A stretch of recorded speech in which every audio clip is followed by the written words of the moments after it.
Hello and welcome to Atop the Fourth Wall, where bad comics burn. Can you believe how many freaking major anniversaries there are this year? Pokemon, 20th, Star Trek, 50th, Beast Wars, 20th, Legend of Zelda had their 30th too. However, I've never actually played Legend of Zelda, so that's not really as big a deal for me. But you know what is that debuted 20 years ago? Yu-Gi-Oh! While it's not referenced as much around here because I'm not as big a fan of it, I actually was a massive player of the game back in high school, and I still play it, although much more casually these days.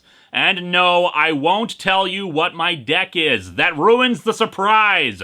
I unfortunately fell out of watching the anime during its second show, GX, and eventually rewatched the original series and GX in full. Sadly, I don't even know what's going on with it anymore, but I'll probably get around to it at some point. In the meantime, here's the basic premise for those unfamiliar with the franchise. In this world, in ancient Egypt, powerful sorcerers fought each other using demonic creatures and monsters that they summoned to do their bidding. And of course, such dark magics and hellish creations would be the product of ancient Egypt!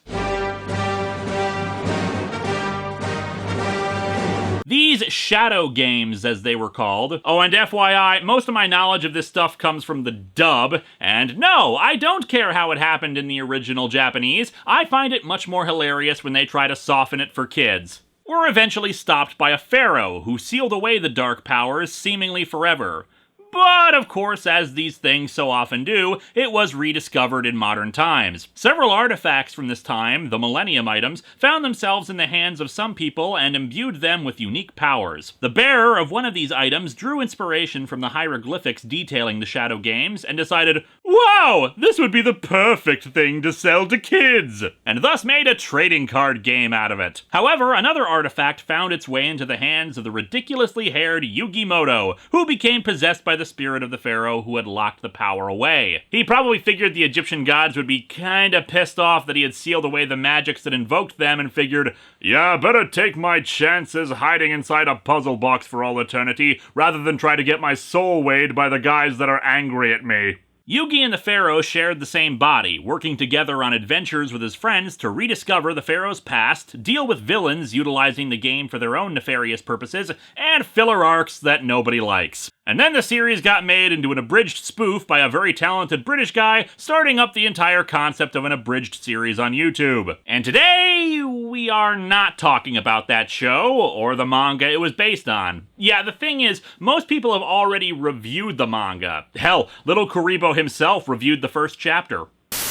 Well, let's face it, I have more experience talking about outlandish, over-the-top characters, shouting ridiculous things, and treating every inane situation like it's a life-or-death struggle. Also known as professional wrestling. Come to think of it, you should do more Yu-Gi-Oh manga reviews. Nah, the reviewer world is kind of silly. What with your spaceships and supervillains and everyone hating each other for no good reason. Things are much better between abridgers. Nope. Oh, hold on. I've got to go. Lanny Bator managed to set the Team 4-Star studio on fire again. Boy. It's like the third time this week. All I said to him was that he should try to play the Phantom Menace again. Anyway, Yu-Gi-Oh! But yeah, we're not talking about the original series. We're gonna talk about my favorite Yu-Gi-Oh! Series, GX. I friggin' love GX for what it did for the franchise. Simply put, the original Yu-Gi-Oh! Had a lot of problems. Despite the Duel Monster series going for 5 seasons, it really didn't feel like there had been that much in terms of character development and change for most of the cast. Hell, most of the cast was completely superfluous. The plots continually became about what new threat to the world they were facing. Hell, I remember when at the beginning of Season 5 there was just a regular card game tournament and the stakes were character-based. And a multi-billion-dollar company, but still. How much of a breath of fresh air it was. Even Yugi admitted how he was sick of how serious everything had gotten. Stuff happened to the characters, but it didn't really feel like things had changed or advanced in any degrees afterwards. Not every show needs character change, of course, but it was still entertaining as all hell. But GX was different. Set several years after the end of the first series, GX mostly takes place at Duel Academy, a school set up by a magnificent bastard Seto Kaiba from the first series to train kids to become better duelists. And of course, we make jokes about the idea of a school focused entirely around a children's trading card game, but even in the real world, we have schools set up specifically for sports, art, music, and any number of other professions, so why not the most popular game in their world?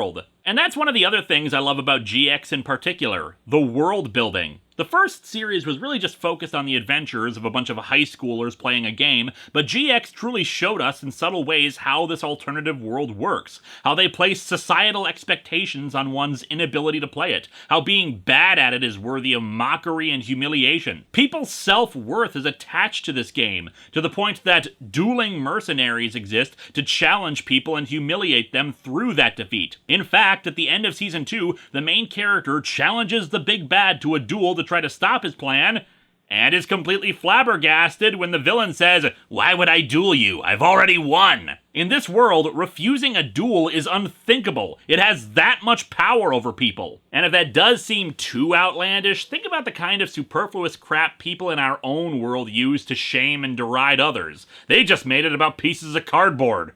And then there's our main character, Jaden. The kid goes from happy-go-lucky to serious to overly serious to depressed, and then finally back to optimistic and cheerful by the end of the fourth season, the one that was never dubbed. I loved this kid immediately from the first episode, where, when he starts to lose, it looks like he's sobbing, only to reveal that he's laughing his ass off because he's having so much fun. Speaking of, I friggin' love the dub of GX. Aside from the occasional fourth wall breaking joke they added in, I love the rock soundtrack, and the dub actors all sounded pretty good, even if the accents at times they put on were, well, fakey. Of course, the show is not without its flaws. A lot of Season 1 is ridiculous, with plots that are stupid even by the standards of a show about expensive hologram technology created for a card game. The final villain of Season 1 comes right the hell out of nowhere, as does the ongoing plot they introduced. The idea of dual spirits is idiotic, regardless of what series it's in. Character actions sometimes go into because the plot said so territory, instead of anything resembling logic, and the attempt at the end of Season 3 to make Jaden the reincarnation of some prince or something was asinine beyond belief, and they wisely pretended it never happened in Season 4. Hell, that revelation was so moronic because it was a transparent attempt to copy Yugi's thing 3 seasons into the show, when they had already established their own identity. I could go on, but this introduction has already gone way past the point it was supposed to. So let's dig into the first chapter of Yu-Gi-Oh GX, and I can ramble some more about it during the actual review. Welcome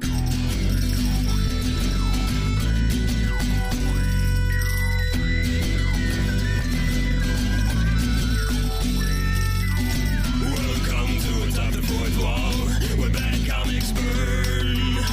Linkara's gonna teach you all a lesson you won't learn. Brodsky, you're not the smartest. Life out, you're not an artist. Anyone who's had a bad comic published, it could be your turn. Linkara, he's a man, punch, wears a party hat. Linkara, he has a magic gun. Where'd he purchase that? Linkara, coins, robots, Amazon and trucks. Linkara, this comic sucks. Linkara. Game on, yes, game on. Come on, you better play your cards right. Game on, yes, game on. We'll make the great and win. Since it's a chapter of a manga, we don't really have covers aside from the cover of the book itself, which is just Jaden sitting on the shoulder of elemental hero Terra Firma. I shall make a throne of the monsters in my deck! We begin with Chapter 1, A New Hero. Aw man, I can't wait to eat that sandwich! The narration informs us of our setting. an island in the southern sea, upon which stands the school where the next generation of duelists is being trained. It is called Duel Academy. Yeah, they hired a huge consulting firm for millions of bucks, and this is the name they came up with. Each grade is divided into 3 ranks. Outstanding students moved up from junior high are Obelisk Blue, because Seto Kaiba liked to give the middle finger to his enemies even after he lost the card they were named after. Top performers on the entry exam are ranked Raw Yellow. They're the Hufflepuff of Duel Academy. And borderline delinquents who could get expelled at any time are Slifer Red. Man, this place takes their Pokemon Go team listings very seriously. And here we see Jaden, his friend Cyrus, and Winged Kuribo, the aforementioned Duel Spirit. I don't quite get it either, but it's like a monster from another dimension represented on the card. I don't know, it's goofy and really kind of dumb, even given the backstory of this franchise. Then again, we are talking about a Tribble with wings, but hey, at least Jaden really appreciates Winged Kuribo. What the do you want from me? Also, these are either giant inflatable versions of them, or they're flying through the air in front of the school. Anyway, we truly open with Jaden defeating some random student with Elemental Hero Bubble Man. Yeah, Jaden's deck was focused around the Elemental Heroes cards, basically a bunch of superheroes. Can't imagine why I like the guy so much. Did you see that, Cyrus? That was awesome, bro! Man, we're such borderline delinquents because we're good at the thing we are supposed to be good at. One day, I want to be cool and win just like you! Better merge your spirit with an androgynous demon, Cyrus! Remember that character development I mentioned earlier? Cyrus went from a kid terrified to duel because of his crappiness and being compared to his much more talented brother to being one of the best students at the academy, even actually progressing through the ranks and becoming an Obelisk Blue student. Anyway, as evidenced by this intro, it's not really following how the anime introduced everything. Instead, we're pretty much just in the middle of things already. Jaden is later outside on his own when Alexis, one of the only female characters in GX, approaches him. She's wondering where Cyrus is, and Jaden says he's dueling a trainee teacher, Mr. Ryuga. I heard a bad rumor about him. Like what? Well, Jaden, let's just say that dark magician girl porn exists even in-universe. Alexis explains that a trainee teacher receives final approval as a teacher only after he duels 50 students. They don't have to win, mind you, which makes it pretty easy to accomplish by just forfeiting on the first turn. Ryuga has won 45 games in a row, but the rumor about him is that he takes cards from the people he defeats. What? That's pretty bad! Yeah, that's insulting the legacy of the guy who founded the school. The one who made a city-sized tournament where you got your opponent's best card if you won. We soon see Ryuga in action against Cyrus, doing his best not to flip him off while pushing his glasses up. Cyrus ends up being defeated, much to his confusion. Did my disc crash? But the monster and trap are functioning properly. Why won't my spell card activate? Damn, if only I knew what Pot of Greed does! Cyrus is distraught afterwards, especially to Jaden when he tearfully admits that Ryuga took his card. Dude, it was just a monster reborn. It won't be that hard to get another one. Ryuga meets with Dr. Crowler, another teacher at the school. Crowler is a very camp, kind of buffoonish pseudo-villain. He of course cares about the school and its reputation, but he absolutely despises Jaden and the Slifer Reds. Basically, he's just elitist, and in the end will side with Jaden and the other heroes for the greater good. But yeah, at this point, Ryuga has now won 49 straight victories, and only needs one more to become a teacher the next year. Also, Ryuga, what the hell is with the 2 streaks of white in your hair? Looks like a bloody skunk. Crowler tells Ryuga not to let him down. I won't let you down. For now, Ryuga's sinister plan, to mildly disappoint. After I get into the academy, your history, Dr. Crowler. I, a first-year teacher accepted solely on the basis of points instead of any actual teaching skills, will surely crush my superior and his years of experience and probably tenure. I'll work my way up in the school, and as teacher, my voice will finally have weight in the dueling world. I will send my students all over the world, and then the whole dueling world will be under my thumb. You know, in most cases, this kind of plan for world domination is ludicrous, and yet with Yu-Gi-Oh, I can totally buy that it'd work. Jaden is pissed off at what Ryuga has done and storms through the halls, eventually finding him outside of Crowler's office. You! What makes you think you can go around robbing students of their cards? It's kind of impractical, too. Don't you want to send your students out to rule over the dueling world? How effective are they going to be if you steal all their best cards? I'm a bit of a card collector. Truesdale over there had a card that I didn't have, and he conceded it to me. Dude, I hate to break it to you, but Yatagarasu has been banned since the first Forbidden list. It's basically worthless. Well, Jaden, you must have a few cards you'd like to give to me. Cut it out! Duelist's cards are his soul! You think I'm gonna just give you my soul? This hungry burger ritual monster reflects my very soul, damn it! Believe me, you want to stay on my good side. See, I'll be a new teacher in the academy next year. Your grades are guaranteed if you give me cards now. Okay, enjoy all my spares of Frog the Jam. Don't worry, your cards will be in excellent hands. It's better that I have them anyway. I'm not a delinquent like you two. Even the cards themselves would be happier. You make a convincing argument. Here you go. This is a Pokemon card, and it's clearly much happier with you.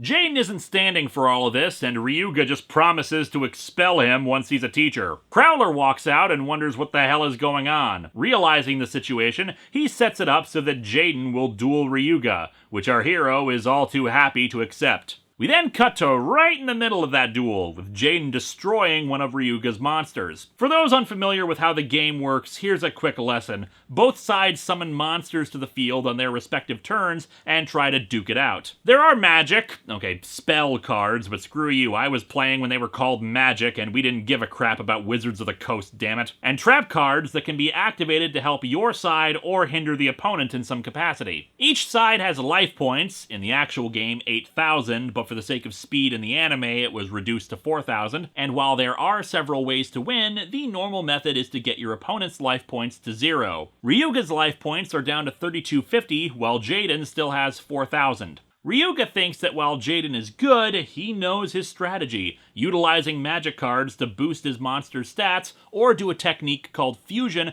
that takes 2 or more monsters and combines them into even stronger ones. He figures that means Jaden is nothing without spell cards. Don Turtle summoned, and a spell card from my deck. I activate Ultra Evolution Pill. While Ryuga would end up winning, it would be overturned when his monsters failed to pass a drug test. The magic card transformed the turtle into a cyber dinosaur. So evolution says turtles become cyborg dinosaurs? After destroying Jaden's monster, it becomes Jaden's turn. He's got everything he needs to set up a fusion, but that's when we learn Ryuga's true strategy. There's something inside of the ring he wears, on his middle finger instead of his ring finger because he is a tool, that shoots out a beam or something into Jaden's Duel Disk, the device he wears to project the monster holograms. When Jaden tries to use the card that fuses his monsters, it doesn't work. This ring gives off a special electromagnetic ray. Your spell card system is paralyzed. Oh, so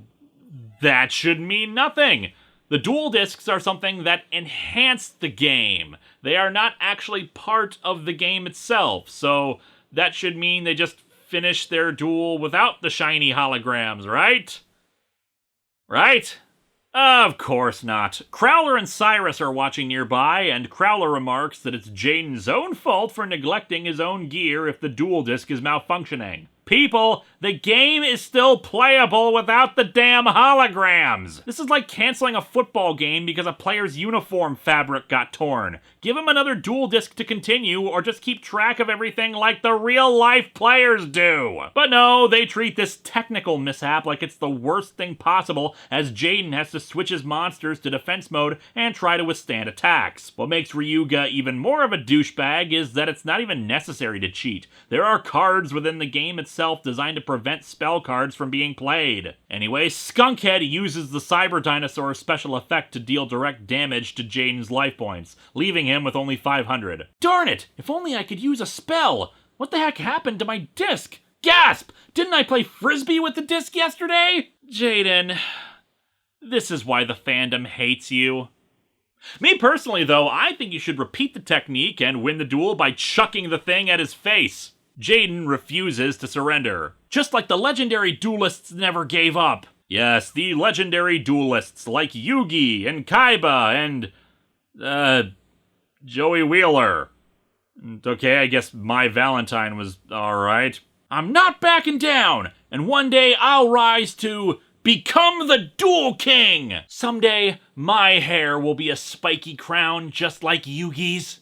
Jaden is able to fuse his monsters together with a special trap card, creating the elemental hero Terra Firma. It's able to destroy Ryuga's cyber dinosaur and reduce his life points to 2,000. However, he's then able to activate another trap card that does the remaining amount of damage, defeating Ryuga. And somehow that made his ring explode? Hey, check out the sound effect. Obviously, it's a ring pop. And so our chapter ends with Cyrus cheering him on, the Chaz making an appearance to glower because of him not being introduced in the manga properly, and Jaden giving the thumbs up. Foul play doesn't work with me. Tell me about it. Jaden, are you talking to yourself? Anyway, this chapter is okay. For being the opening story for a GX manga, I would have thought they would adapt the first episode, or, well, have any kind of proper introduction. All we know are a few character names, but we don't really quite understand their motivations or anything that might be helpful for newcomers. I mean, is it unreasonable for me to assume people might pick this up purely based on reading Yu-Gi-Oh's original manga without regard for the TV show? I mean, I know people often compare anime and manga, with one or the other being disparaged, so I can imagine someone just picking this up out of curiosity. Despite that, it's still fairly okay and not a bad way to start things off. Just that it feels like we got dropped into the middle of the story instead of at the beginning. Next time, another Patreon-sponsored review of the X-Men cartoon that never happened. Pride of the X-Men.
How'd it go?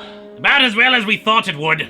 Well, I wouldn't say it's all bad. We feared the lower decks would be totally compacted, but some sections actually are intact for the most part. However, much of the armor is buckled and been torn to shreds from the impact.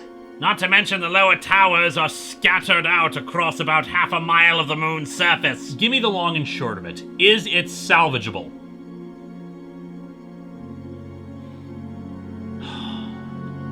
Damn. I'm sorry, Linkara, but even if the towers were intact enough to generate the fields necessary to raise us off the surface, structural integrity won't hold in its current state, and half the computer systems were fried when the emergency power grid overloaded. If Nimue hadn't transferred into the Vigilant with us, she'd be dead. There's lots of material we can salvage, most of the cargo bays are still intact, and overall the ship is there. If we had 5 years and a team of space-capable engineers, maybe we could do something. But those are in short supply. Maybe we could ask Joe to help us. The Angry Army Orbital Station has got to have resources that we can... Toyo is being needlessly optimistic, Linkara. This isn't something you can slap some duct tape on and call it a day. Some of the metals used in the ship's construction are not native to this universe. Not to mention all the systems that were tied wholly into Lord Vice's presence on the ship. Trying to bypass them would be nearly impossible.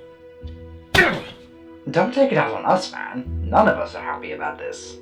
It got us! Who got us? The Entity! Of course we didn't find the entity on Earth. It was on board Comicron 1 the entire time. And then when it saw that we were onto it, it attacked and destroyed the ship.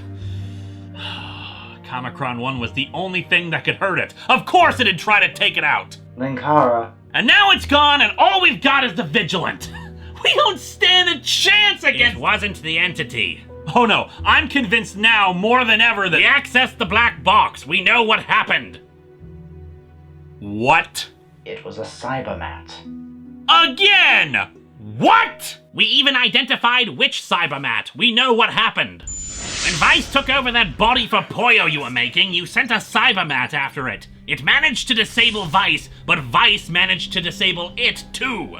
We never recovered its body for repair, and it's lain dormant for a few years now. It reactivated and hadn't been reprogrammed from the King of Worms' influence. It went crazy and started attacking several systems near the engineering deck. Like a pin popping a balloon, one little Cybermat brought down the entire ship. I think I made them a bit too well. But that's... It got brought down because... Listen, like Linksano said, there's a lot of the ship we can recover. We think we could actually construct a new ship with as much as we can retrieve from it. We were already in the process of designing a Comicron 2, so all we have to do is incorporate these new elements into it. Obviously, it won't be as good as the original, but it will be a damn fine ship to honor the name.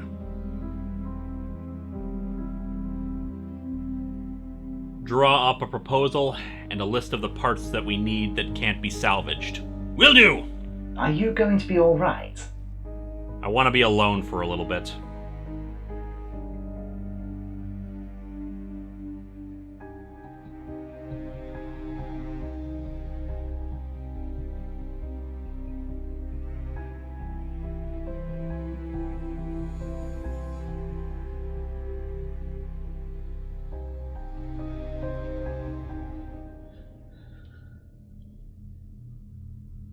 Where the hell have you been? What do you mean? We have barely seen you around here this last year. Where have you been? Dude, I have a life outside your show, you know. A life that makes you undetectable by Comicron 1's sensors? I hope you're at least up to date about what's happened with the ship. Yeah, I heard. You heard about it? How nice! Comicron 1's chief mechanic knows the ship inside and out, and he heard about it! Dude, what jumped up your butt? Oh, I don't know. Maybe it's because Nimue wasn't able to find you when I commanded everyone be brought up. And in case you hadn't heard, Comicron 1's sensors were really damn thorough. Just seems a little bit odd that they couldn't find you. Don't ask me, dude. Oh, but I am asking you, 90s kid. I am asking you sincerely. Where the hell have you been? None of your beeswax. Funny, isn't it? You not being around as much, right when there's the possibility that the entity might still be alive. Go to hell.